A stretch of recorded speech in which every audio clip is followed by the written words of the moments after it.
wako pamoja na wewe. Sikiliza, unaweza kaomba Mungu, tanua mipaka ya biashara yako, lakini kama viwango vyako viko vya chini, watakuroga, watakutumia chuma ulete mpaka ukome. Lazima uwe strong, lazima uwe giant. Mwambie hapa, mimi nikiweka biashara yangu, hakuna mtu, hakuna mweo atakayejaribu kuchukua vya kwake vinahamia kwangu. Yaani atakayejaribu tu kuloga biashara yangu, atakayejichanganya sasa, vile vyake ndo vinahamia kwangu. Wale waoga wanajifunza. Tatizo wanakona, mna huruma sana sasa. Huruma nyingi sana. Mungu wasamee, hawajui walitenda. Wao wanazoea hao kuadabisha. Mwambie wewe, si ulikuwa unaloga, mimi nahamia na kuloga wewe sasa katika jina la Yesu. Kama ulikuwa unavuta wataje kwako ndo haji mtu mpaka ukome, mpaka useme Yesu ni Bwana. Sio Bwana wasamee, wajue litendalo. Unajua sisi Mungu wetu ni upendo na tupenda wote. Kwa hiyo amesema tupendane. Endelea. Na kwangu labda kwako bwana. Hata kuniua dhambi yako. Ukinikosa tu huna bahati. Kwa hiyo msimu mpya lazima uingie na kilo kikubwa. Lazima uwe na kilo cha hali ya juu ili usionewe. Lengo la kiroho ili usionewe. Kuna watu, sikiliza, wametanuliwa mipaka, wamejenga nyumba zao, lakini hawalali, wanakabwa kila siku. Wengine wanaona mangamngamu kila wakati, lakini nyumba ni ya kwake. Mwingine anapata gari nzuri, lakini gari ile linamchinja kwa sababu ameingia msimu mpya na kilo kidochu. Ni kweli Mungu anaweza kubariki, lakini ukiwa na kilo kidochu, kwanza utamwacha Mungu, lakini pia wewe mwenyewe utaonewa. Utakuwa una nguvu ya kukusimamisha usionewe. Jamani, Bwana Yesu asifiwe sana. Msimu mpya, msimu hizi nishataja, ni msimu wa kutoka utumwani kabisa. Ni msimu wa kutoka utumwani. Mimi najua kuna watu washajiwekea utumwa na wameukubali. Kuna mtu anaumwa kweli, anasema yani mimi kwa hivi ninavyojitazama naona kabisa mimi siiponi. Kwa hiyo nilipopita hospitali siiponi. Msimu mpya unatoa mtu kwenye haijalishi muda. Unajua Israeli aliweka Misri miaka 430. Wewe hata miaka 48 huna, kata tamaa. Wenzio 130. Wewe miaka 25. Yaani mimi kwa ninachokiona hapa, kama kuolewa naona siolewi kabisa. Sioni mwanga. Naona wananipita tu. Yaani nimeachwa karibia mara 7. Msimu mpya ni msimu wa mtu kumtoa pale alipo. Hajalishi imekuwa mara ngapi, hajalishi aina mateso, hajalishi aina dhiki, hajalishi, ila ni msimu wa kumtoa mtu utumwani. Ni msimu wa kumtoa mtu kwenye mateso. Ni msimu wa kumtoa mtu kwenye dhiki. Yaani lile linalokusumbua lile linalokusumbua, Mungu ameona kile. Wewe lia kwa Mungu, afuone kama Mungu asikii. Mwambie Yesu, nimekupa inaitwa maombi au yale maombi nilikutajia ya Hana. Yaani pale mpaka itokee. Baba mwenyewe atakuja kwambia, Mungu amejibu maombi yako, nenda kalale. Kwani Hana, lakini alikuwa hamsikilizi mtu, anasema alikuwa hataki kula, hataki chochote. Mwambia mimi, namwambia nataka mtoto. Nimwambia nataka mtoto. Msiniguse mpaka nipate mtoto. Amekaa. Kwa hiyo hapo ulipo, kwenye hiyo hali hiyo unayopitia, anza kumwambia Mungu, sasa naanza kufunga. Nafunga kitenge kuanzia mimi na hii mpaka liishe ndo nitaacha. Ni msimu wangu wa kutoka utumwani. Ni msimu wangu. Kwa nini tunafundisha hii? Usipo barikiwa kwenye majira yako, huwezi barikiwa. Ndio maana tunafundishana msimu mpya. Ukiingia kwenye msimu wako wa kubarikiwa na usibarikiwe, you will suffer, utateseka wewe. Kwa sababu ndio msimu wako. Kwani mhubiri anasema 3. Kila jambo lina nini? Sasa wewe ngoja upite sasa. Wakati wako wa kuolewa upite sasa, ndio utaelewa kwamba wanaume wanapatikana Tanzania au Kenya. Ngoja msimu wako wa kuoa upite. Wewe endelea kutuangalia sana. Upite, utajua kwamba wadada wale wote nilikuwa naona, mbona siwaoni? Msimu, kila jambo lina majira na wakati wake. lazima alifanye kwa majira yake. Ukienda out of unaanza, hata kama utafanikiwa haitakuwa ile yenyewe, utaenda ili mradi utasema basi na mimi nibarikiwe inatosha, na mimi nionekane ni mtu mbele ya watu. Lakini kwenye msimu, ukibarikiwa kwenye msimu wako, you will enjoy life. Utafurahia sana, utaona raha ukibarikiwa kwenye msimu wako. Kwa hiyo anza kutamani kuingia kwenye msimu mpya, kwenye msimu kuomba. Taomba that is wakati maombi ya kuingia kwenye msimu mpya. Baba, na maombi yetu haya naisha lini? Mwezi wa 11 ni mwendo wa msimu mpya. Kata tena hii video Disemba mpaka tarehe 1. Wangekwambia mchungaji msimu mpya. Kwa hiyo within this kind of prayer sasa ndio jiweke kwamba Mungu, hii navuka nayo. Hata kama ulikuwa unaomba unategea, hii ndio kukazia buti, navuka nayo hii, siachi, navuka nayo hii. Ndio wakati wa kujimimina hii, na mimi napitia humo. Kwa hiyo ukimya na hali ngumu unaoipitia haikuzuii wewe kuingia kwenye msimu mpya. Matatizo unayokuwa nayo, shida unazokuwa nazo hazikuzuii wewe kuingia kwenye msimu mpya. Jamani, Bwana Yesu asifiwe sana. Nilikuwa nafikiria Musa amekaa utumwani, siku zinaenda, hapo anaambia wewe mkombozi. Yaani anavaa katambuga, ametoka ikulu kuvaa mokani, kuvaa vitu vya kifalme. Anaenda kula katambuga na lubega na afu ndo mkombozi huyo. Lakini ulipofika msimu wa yeye kufanya kazi ya ukombozi, hakuna kitu kilizuia. Farao alipozuia Sinai kilichompata mapigo. Huo ilikuwa ni wakati wa Musa kutukuzwa. Mungu, sikukuandaa bure kule wewe, sikukuandaa bure kukaa ikulu. Lazima wewe ni kiongozi, lazima uongoze. Kwa hiyo kuna mahali Mungu, kuna ndoto alikuonyesha, kuna vitu alikuonyesha. Umepita muda mrefu vimekuwa kama vimekufa, lakini msimu mpya unavifufua. Msimu mpya unavifufua. Kwa hiyo msimu ni muda wa kufufua vile vilivyosisi, vile vilivyokuonekana vimechoka, vile vilivyopotea akilini mwako. Msimu mpya unaanza kuvifufua. Hakuna mambo ulikuwa unayawasha, kuna vitu ulikuwa ukiviangalia, lakini ukafika mahali ukasema basi, ukasema nimechoka, ukasema nimekata tamaa. Lakini kwenye msimu mpya leo alinakuombea mtu wa Shekina, vikaanza kukufufuliwa, vikaanza kuinuka tena, vile vilivyosisi, vile vilivyopotea, vile vilivyoharibika, ulivyovikatia tamaa. Hata kama ni watoto wako wakatia tamaa, wakasema wana akili shule. Katika msimu mpya alinakuombea leo, hadi naanza kurudi, wanaanza kuwa kwenye utukufu katika jina la Yesu aliye hai.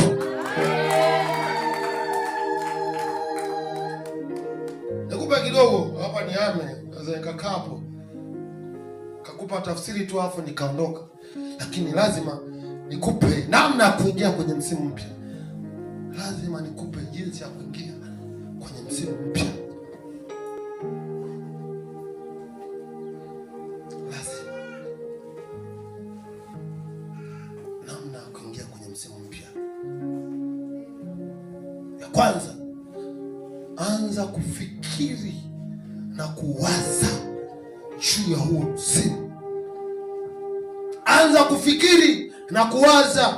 Anza kuwaza msimu. Anza kufikiri msimu. Anza kujipa picha kwamba itakuwa hivi na itakuwa hivi. Anza kufikiri shela lako itakuwa. Anza kufikiri utavaa suti ya rangi gani sasa hivi wewe ambao hujaolewa. Anza kufikiri gari yako nao utakayoendesha. Anza kuitamkia, mimi bwana hii sitaki, mimi nataka Prado mkubwa namna hii. Nikikaa hata nikipita kwenye shimo sisikii.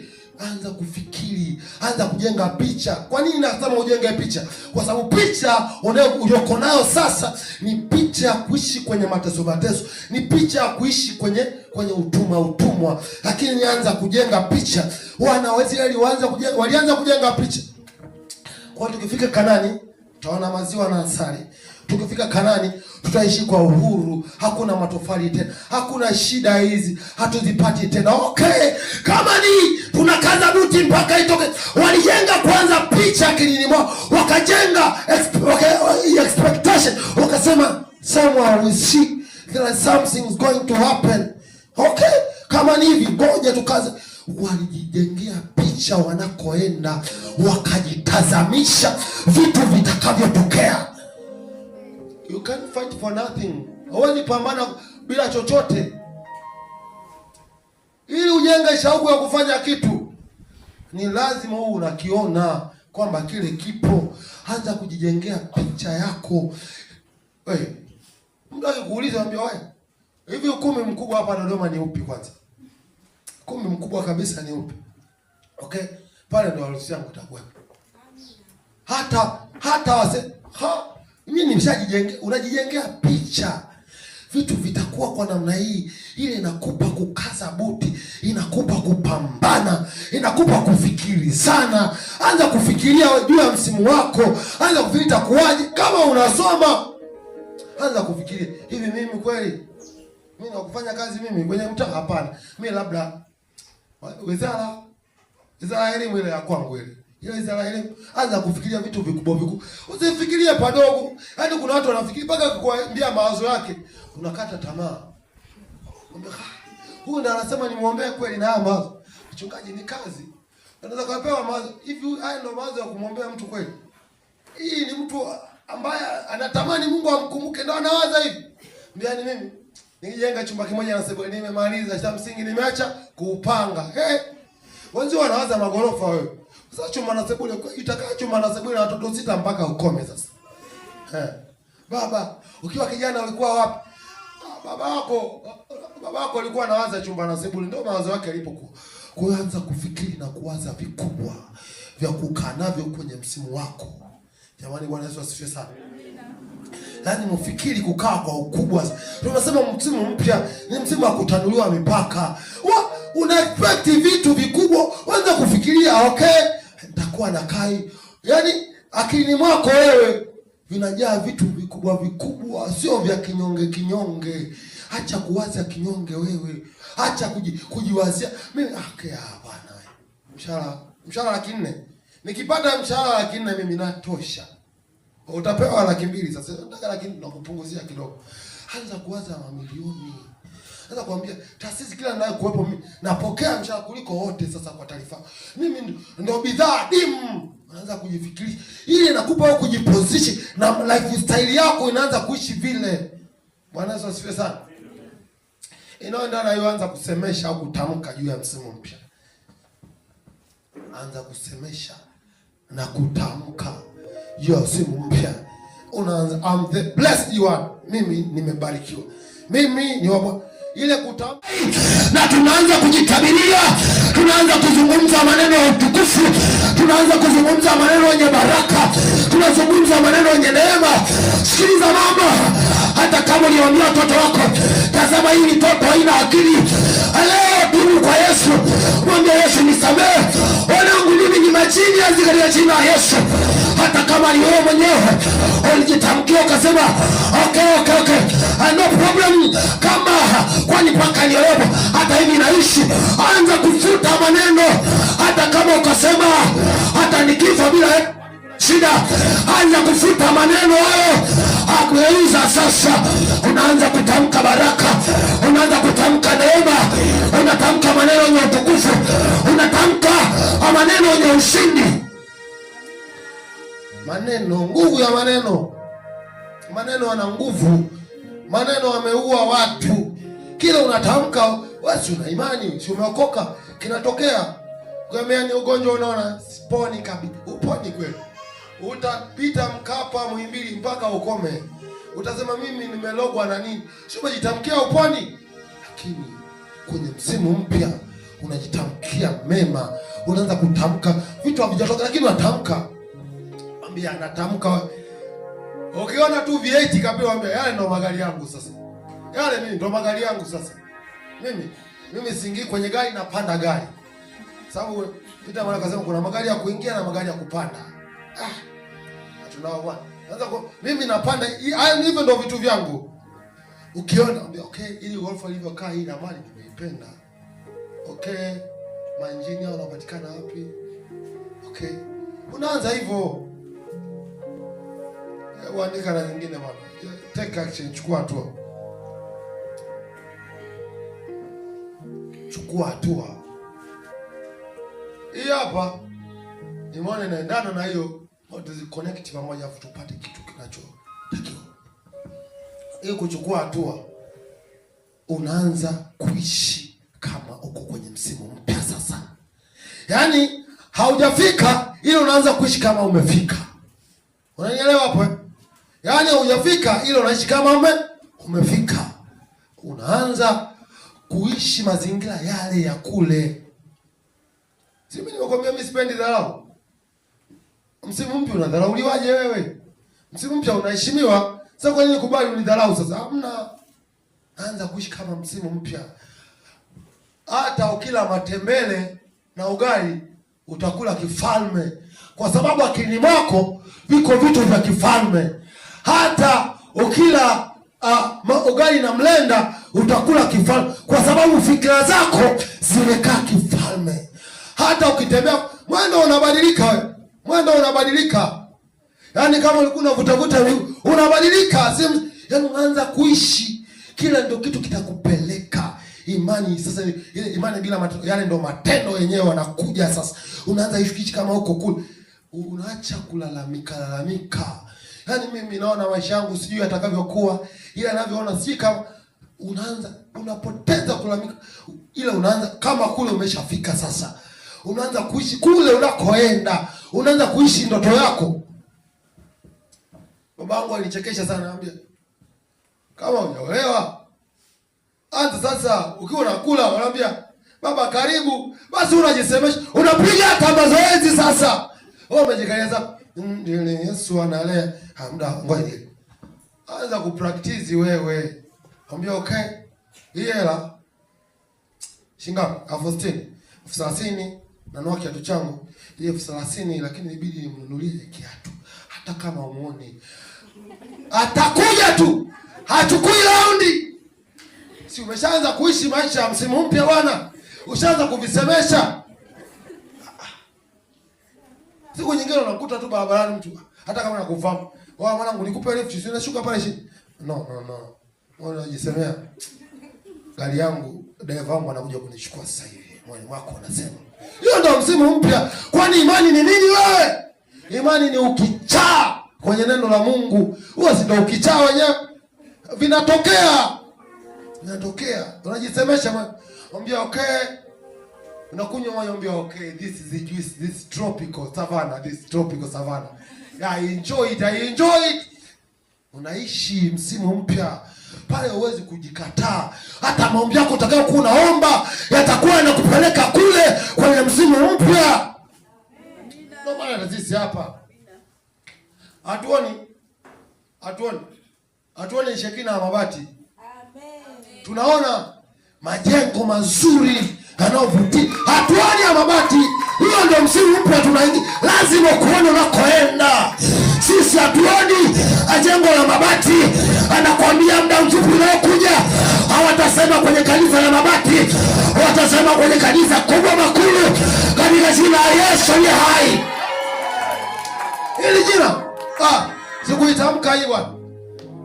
Hii yani andika hii, siwezi acha. Ilikuwa kwenye tafsiri kule, yani naliipanga kabisa, ila sikuandika vyote, hatuwezagi, Mungu anavyo vingi. Irudie kule, sijui utabanabana, ila msimu mpya ni msimu wa kubadilishwa jina. Msimu mpya ilikuwa ni msimu wa kubadilishwa jina.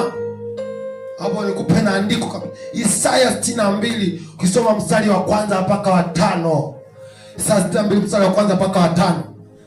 Sikuiandika leo, soma ile. Ila msimu mpya ni msimu wa kubadilishwa jina. Ni msimu wa kupewa jina jipya. Andiko lingine ni Mwanzo 32 mstari wa kwanza, nadhani wa 24 exactly. Yakobo anabadilishwa jina. Ndio msimu mpya, ni msimu wa kubadilishwa jina. Ile ndio saa. Baba, ile saa iko sawa kabisa. Okay. Namalizia hiyo. Mimi nimeokoka kwenye muda kuliko maelezo. Msimu mpya ni msimu wa kubadilishwa jina, na hii ndio tutakayoomba nayo. Kuna majina uliitwa kwenye msimu uliopita, tunakumbuka watu walipokuwa wanaitwa majina ya design hiyo. Wana wa Israeli waliitwa ni watumwa na waliishi kitumwa, walipobadilishwa kwa wakombolewa waliishi kukombolewa.